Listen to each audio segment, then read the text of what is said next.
ang balita na unsyame ang tangkang pagnanakaw ng bigas sa tatlong jumper boys sa truck sa Tondo, Maynila. Ang isa sa kanila bumagsak pa sa kalsada ng komprontahin ng pahinante ng truck. Nasa fronta ng balitang yan, si Dave Abuel. Bumuelo muna ang walang pang-itaas na lalaking yan bago sumampa sa likod ng truck sa Road 10 sa Tondo, Maynila. Sa kanyang pagsampa, dahan-dahan niyang hiniwa ang trapal gamit ang patalim. Ang kanyang target, sako ng mga bigas. At nang sapat na ang laki ng butas, tila sumenyas ito sa isa niyang kasama bago isinilid ang patalim sa kanyang tagiliran. Maya-maya pa dumating ang isa pang lalaki para magsilbing tagasalo. At nang mahirapan ito sa paghugot, sumulpot ang isa pang lalaki para tumulong.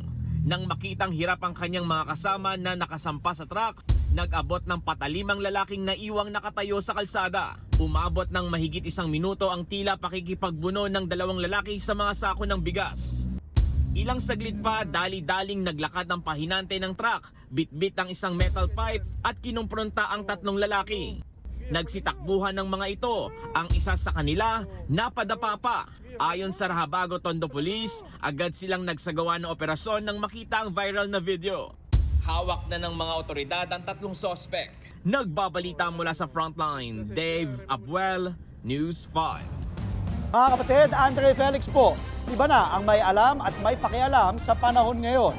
Para po sa tuloy-tuloy na balitaan sa Frontline kahit weekend, mag-follow at mag-subscribe na sa social media pages ng News 5.